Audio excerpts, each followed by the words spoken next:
Good morning. Thank you very much, Gustavo. Gustavo, heading Catcher, one of our portfolio companies. Very proud of its execution. A figure here in our Spanish ecosystem. So thank you very much, Gustavo, to allow us for a little time to present you on the investment opportunity we're sharing today with our club partners. So who is Gustavo first? What's his trajectory?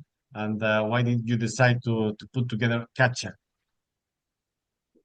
Thank you. Thank you for the opportunity of being here, Gonzalo. It's really a pleasure. So, and moreover, if I can talk about myself, I got right. So, about myself, I spent 10 years working in USA multinationals. And after those 10 years, we can say I'm a late entrepreneur because I started building up my companies. And since then, there has not been a way back, right? So I love this. And this is actually the third company I have founded and led myself. But probably I can say is the most exciting and the one with the biggest opportunity after all of them. So let me explain a little bit about Catcher, right? But first, my first company, by VAP, was sold to Amazon. That was private fashion sales, private sales. And it was bought by Amazon to launch the e-commerce, Amazon itself in Spain. Then the second company I founded, Clicking, it was more mobile loyalty and payment app, which was bought by Repsol and renamed to Wilet, which is how you pay petrol in the petrol stations in Spain. And at that moment in time, after selling Wilet, I had the chance to work a year and a half at the Deliveroo Spain. It was before the IPO of the company, and my main role, it was something I never did before, so it was very appealing, which was just to talk to politicians and try to set up the lobby, to set up the law for, let's say, platform workers or gig economy law, right? Because they had a lot of problems with bogus employees and bogus freelance employees. So I did that for a year and a half. And at the end, it was really, really difficult because Deliveroo had to leave Spain, Germany, and Holland because of the EU regulation about this gig economy. It didn't, let's say, it didn't go in the direction we wanted to go. So at the end, they had to keep working in England mainly. And then I was discussing with lawyers, okay, how we could do what Deliveroo is doing, but in a proper way. So it's fulfilling the law, even if the law, we have to admit, is very, very old.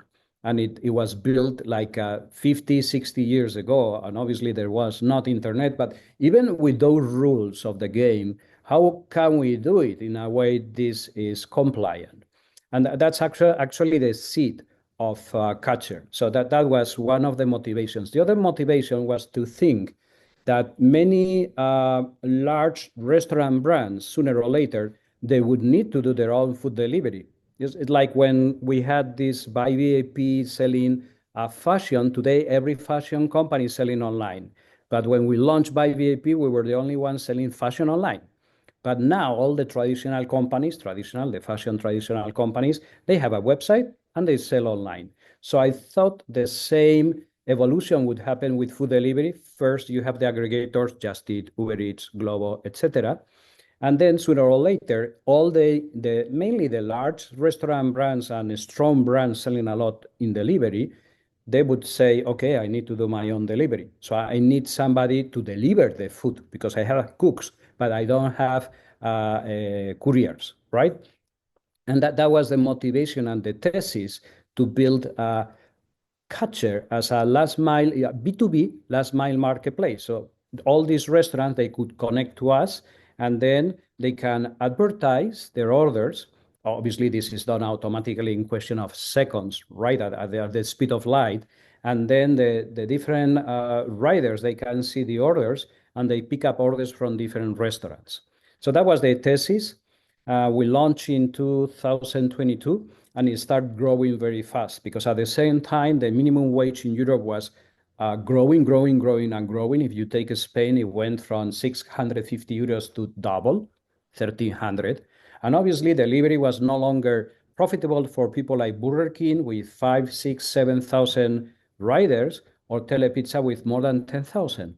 So they start moving to a hybrid model with some riders employed by them, and then moving the rest, like the valleys, the peaks, when people didn't come to work, because when you hire somebody, 20% of them, they don't come to work. They have a medical leave, especially if you are a rider and it's raining or it's like the 1st of January, or there is a good football match, for instance, right? So then they start to work more and more with us, and they realize with economics, it was like 1/3 of the cost. And then they start shifting from one side to the other. And now we take like between 15 and 60% of the delivery of the main large restaurant brands in Spain. With that idea, we open up Portugal with the same brands because they had also presence in Portugal, and the company started to grow very fast. I give you a snapshot of how we finished last year. We finished with 4 million orders per year, which is what I was doing at Deliveroo. After many years, and it was B2C, spending a lot of money in marketing. Here is B2B. We don't have to spend money in marketing. We just connect to the orders coming from the marketing done by Burger King, Telepizza, or by the different aggregators. Because what the restaurants discover, and this is very important, is that one guy coming from Catcher could grab one order from the app, Burger King app, and one from Globo, and one for Uber, because they are in the same street.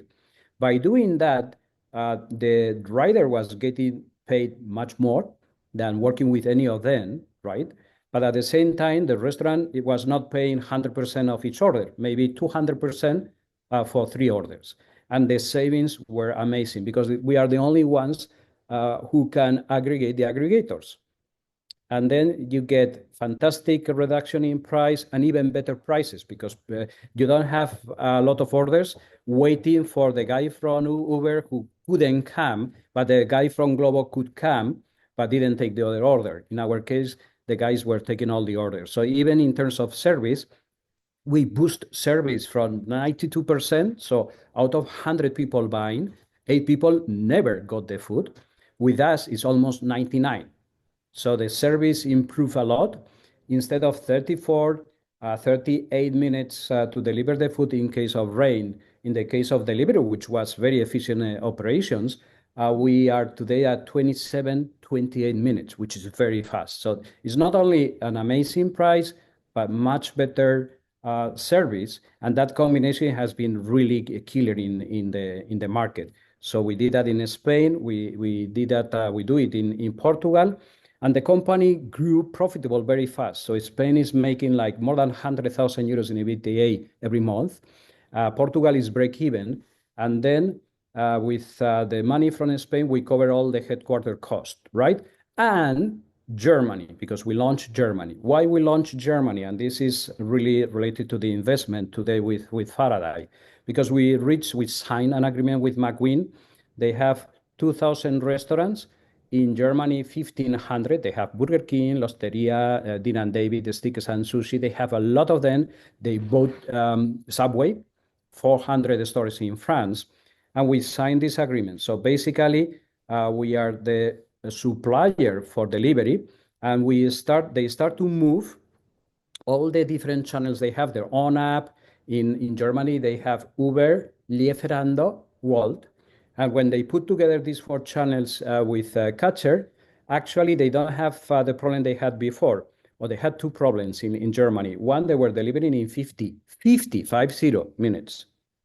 Now we are delivering in 30-something minutes, and we still want to go to the level of Spain. And 2, when they run out of riders, they take you out of the app, so you don't stop selling. So by having infinite drivers linking their system to ours, then they increase more than 70% sales in the same restaurants they are doing home delivery today. So that's what we have observed. So now they want to grow very fast, about 25 restaurants per month. And that is going to give us a very profitable Germany in less than 6 months. right? So this is what we have in plan. Plus, they say, okay, but we have 400 subways in France, and that's like 400,000 orders per month. We make around €1 per order. And we charge both the restaurant, like 60%, and the driver, 40%. So both sides of the marketplace are our customers, which from the legal point of view, it's fantastic because we are not paying riders. We are actually getting them to pay us, which is fantastic. It's very solid. And that's the next opportunity we have in France. What we did learn in Germany is that to get to the contract, to be ready to launch, it took us like a year in Germany. So that's why we need resources, because maybe we do it in 2, 3, 4 months with experience of Germany now. But if it take us 1 year in France to make to have the company, to have all the fleets organized, to have all the legal contracts discussed with Subway, in that case, you need money to finance that process, right?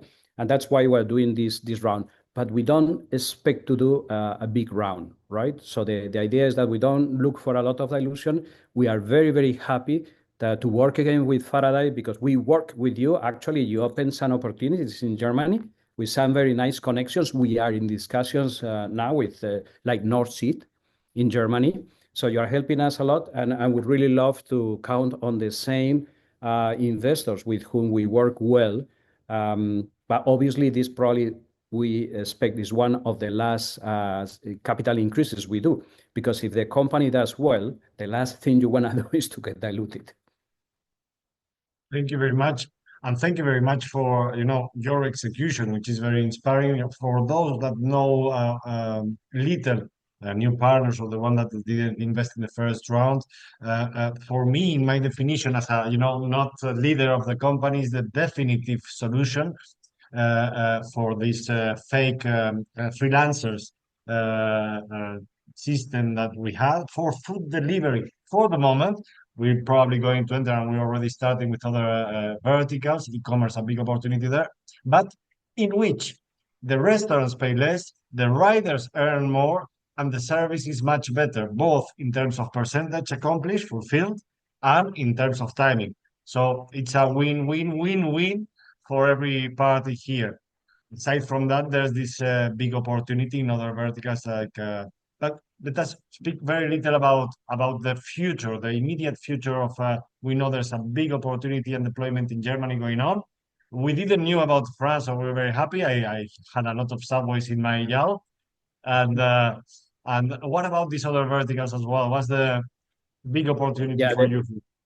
that's really exciting, and it's not even in the business plan we have, and you are aware of it, right? Which is entering into a new vertical. Of course, we can grow from large accounts to medium accounts, and that's something we are exploring in Spain because we work with most of the large ones. Then we can grow in geographies. We said Spain, Portugal.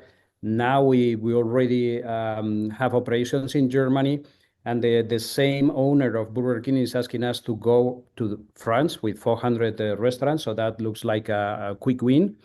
But then the third dimension to grow is verticals. We are just talking about food delivery. But at the end, the assets we have built, the technology and the fleets and the freelancers, they can be delivering other stuff, right? So what we are already working on different pilots in Spain, and this can also grow to the other countries we have in Europe. It's about e-retail, e-commerce retail. So if you take Spain, if you have 120 million food deliveries per year, you have 1,200 packages delivered in Spain, only Spain, right? And Spain maybe it's like 8%, 7% of Europe, right? So it's 10 times the size of food.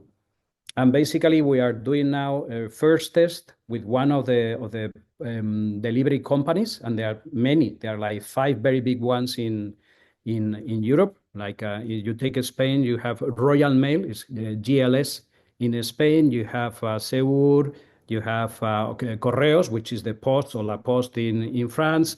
So you have many of them they don't have enough capillarity when it comes to the last mile, and that's where we are strong. So they have like you take Royal Mail in Spain, they have almost 600 commercial offices. It's like 600 Burger Kings for me.